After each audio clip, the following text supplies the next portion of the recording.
Solve example मधलं example second. If matrix A contain elements -1, -5, 2, 0, 3 and -4 and order of this matrix is 3/2. Then find transpose of matrix A. तर इथे आपल्याला पहिल्यांदा काय करायचं आहे, ट्रान्सपोज ऑफ मॅट्रिक्स A काढायचा आहे, A चा ट्रान्सपोज काढायचा आहे आणि त्याचा परत ट्रान्सपोज ऑफ मॅट्रिक्स काढायचा आहे. Now what is transpose of matrix? The matrix obtained by interchanging rows and columns of a matrix A is called transpose of matrix A and it is denoted by AT or A dash. A dash म्हणजे सुद्धा काय, transpose of matrix A. तर आधी इथे आपल्याला काय करायचं आहे, AT म्हणजे ट्रान्सपोज ऑफ मॅट्रिक्स A काढायचा आहे. त्याच्यासाठी आपल्याला मॅट्रिक्स मध्ये जे रोज अँड कॉलम्स आहेत ते काय करायचे आहेत, इंटरचेंज करायचे आहेत. म्हणजे रोजचे काय करायचं आहे, कन्व्हर्शन रूपांतर कॉलम्स मध्ये आणि कॉलम्सचं रूपांतर रोज मध्ये करायचंय आणि जो मॅट्रिक्स येईल त्याला आपण काय म्हणणार, ट्रान्सपोज ऑफ मॅट्रिक्स A. आणि त्याच्यानंतर आपल्याला परत ह्या मॅट्रिक्सचं काय करायचं आहे, परत ट्रान्सपोज काढायचं आहे. Solution.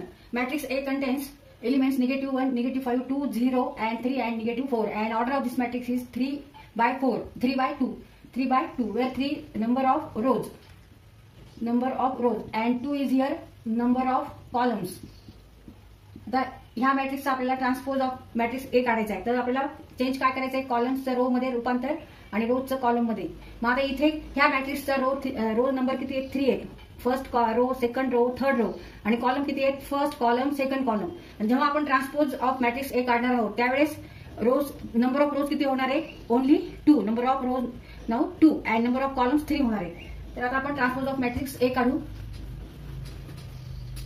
Therefore transpose of matrix A. आता चेंज करायचे आपल्याला.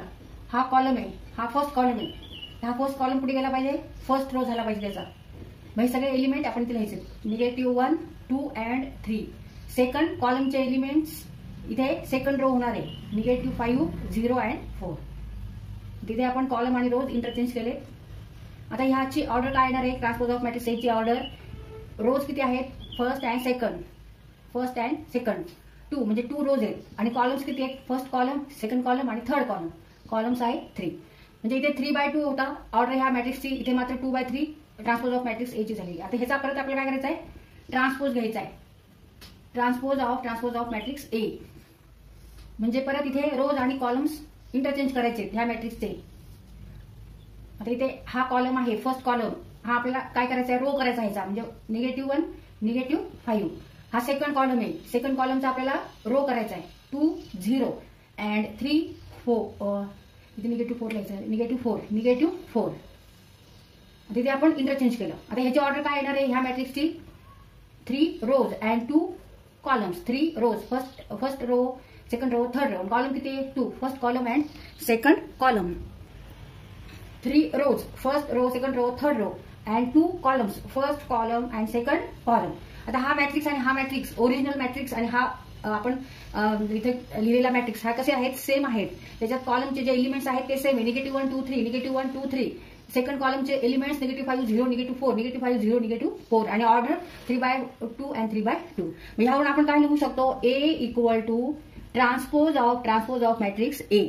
Therefore matrix A equal to transpose of matrix A.